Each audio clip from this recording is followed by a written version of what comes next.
Hey, what's up guys? It is I, Mark Yoon, and today I'm bringing another hopefully exciting video. So what I want to talk to you about today is the video that was promised earlier this week on Monday, and I wanted to talk about Algol in this video. Like, I've done a couple app videos on Algol so far, but a lot of it was like lore related-ish about like how he's going to like work, or like why it's him, or like a bunch of other stuff. I got plenty of videos on it. You can go check those out.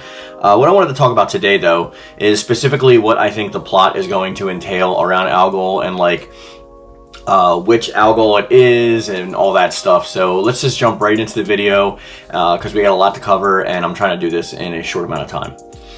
So everyone knows that at the end of season 2, Algol shows up at the end to like converse with like Ishka Acht, talking about collecting the evil shards and all that stuff. So there's a couple things that I wanted to talk about first, and that's plot. So the first point of the plot that I wanted to talk about is how are the evil shards going to come into play. The evil shards are probably going to come into play because they're going to be used to resurrect Algol into this timeline, because it seems that he is bodiless, or if anything, he can't cross over into this timeline, so he's trapped in some other dimension or other plane of existence, or whatever you want to call it. And I think that's a good way to start, because it actually gives more levity to the story, because you actually want to figure out what's going on with the character, not just like, oh no, the big bad is here. It's more of like a coming feeling, like he's literally like he's on his way, and what are we gonna do about it type of situation. And I kind of like those preparation stories for big bads a lot more than I do for them just showing up, because like you not only have time to prepare, you have more lore for the bad guy, but it also can be drawn out over a longer period of time, so it builds more emphasis and builds more story and character. So I think everyone knew that though, right? The evil shards are there to pretty much resurrect or transfer over Algol. But which Algol is this? This is like the thing that like I was contemplating a lot and like talking about with you guys in polls and in Discord and stuff like that. And I think I've come to a pretty solid consensus that like there is no Algol in this timeline. And it's not that it's different from there only being one Algol. I do believe that there in this timeline was an Algol. He possibly just wasn't the Hero King. He possibly didn't go down the same path. He possibly chose a different path in life. Maybe his son didn't pass away. Maybe he wasn't like chasing vengeance and power. Perhaps he just like was a good king and that was it, and went down into the annals of history as just like being King Algol. Either that, or maybe he never even was king, you know, or maybe something happened to his parents and he was never born. Like, the timelines are really finicky when it comes to little things like that, but I don't think there is an Algol in this timeline. And if there is an Algol in this timeline, there could be a cool synopsis behind that, and I'm going to get to that probably at the end of this video. I don't want to make a whole video on that, but so stay tuned for the end for that. But I don't think there's an Algol in this timeline, hence Algol trying to break over into this timeline. Now, the only two possibilities could be that he either needs to possess somebody to exist in this plane of existence, or he will consist of just energy and matter and like manifest a body, similar to what Nightmare did with Siegfried. So I don't know which of those would be more likely or less likely, but I do know that he can't come over here for some reason, and it probably has something to do with physicality. My hypothesis on that before was that like the old timeline was actually destroyed, so it no longer exists, which is why like Cassandra from Soulcalibur 4 was like trapped, because like there was no place to go back to, which is why she stumbled into this timeline during Soulcalibur 6's timeline of events. So that's my scenario for that. It's really hard to talk about timelines and these concepts without like tripping over yourself and like kind of convoluting the story. So I'm trying to be as simple with it as possible. And then we can get into the more nitty-gritty details in the comment section or on Discord, of course.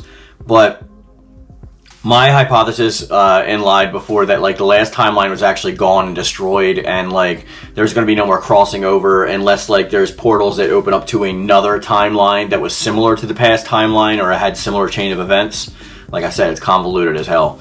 But I think that like Algol coming over into this dimension, or trying to come over into this dimension, he needs the power of the evil shards to either A, manifest himself a body, just like Nightmare did with Siegfried, so he'll use the Nightmare sword, the evil sword, to manifest himself a body, absorb the power of the evil sword, and then go on from there. Or he will gather, have the swords and shepherds gather them so that he can possess Ishka Acht and use her body to return to this plane of existence, albeit either permanently or temporarily, just to find a new body or a new host body, whatever the case may be.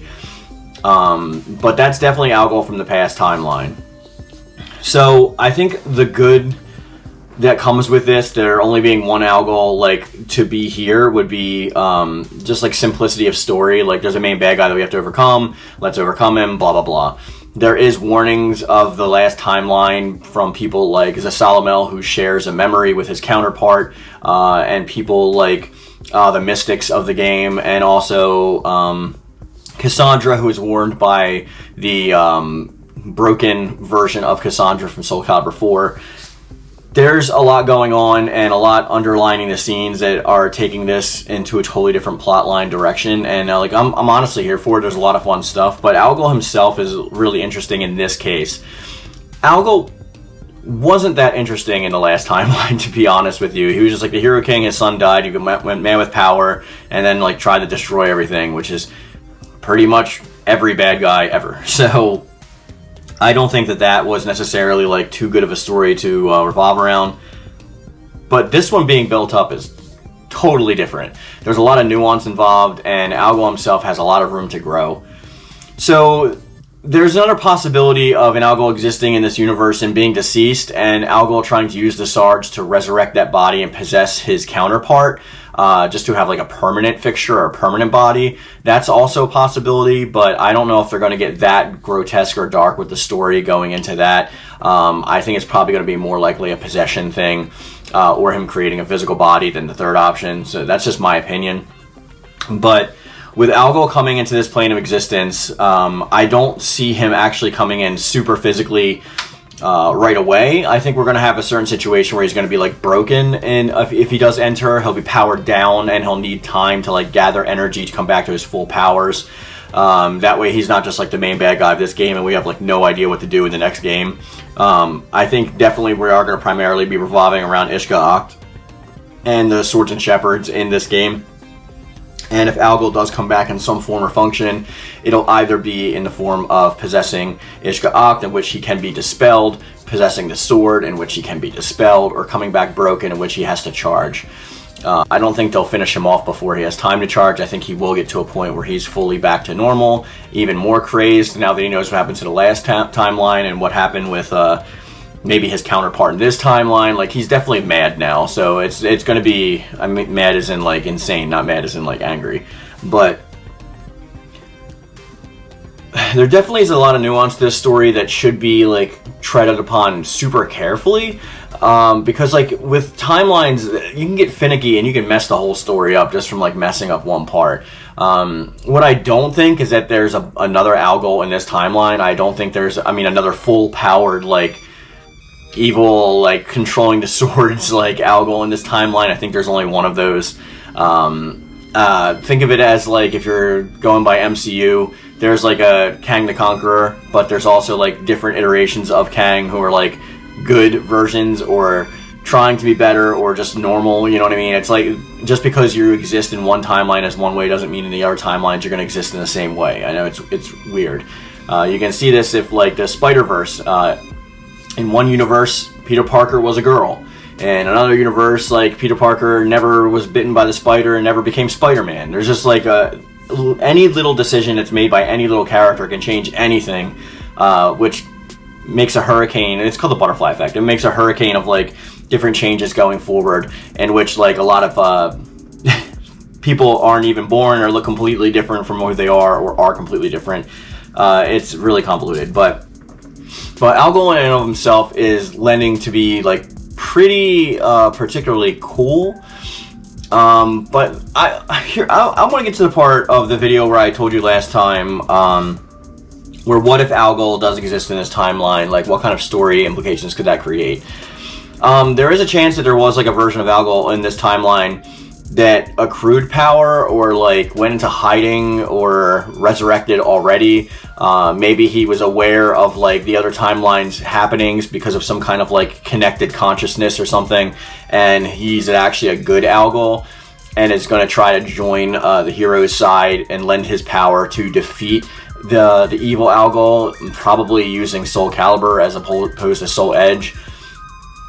Which I still am sticking by that both swords are evil, so I don't think that like that makes him good necessarily, but I think that like it would probably be pretty interesting or pretty cool if he actually is not as powerful but is trying to fight his counterpart to like bring balance or whatever, and then he may possibly even fails and becomes possessed himself, which lends to the next game but people don't know about. And like there's a lot of like cool stuff that they can do. But you've heard my thoughts on Algol in Soulcalibur 7 particularly, and now it's time for me to hear from you guys, which is obviously like going to be in the comment section or on the Discord. Any thoughts are always welcome. I'd love to hear your opinions and your hypotheses based on this, and especially based on Algol. And as I always say, guys, I love it. Thank you. And thank you.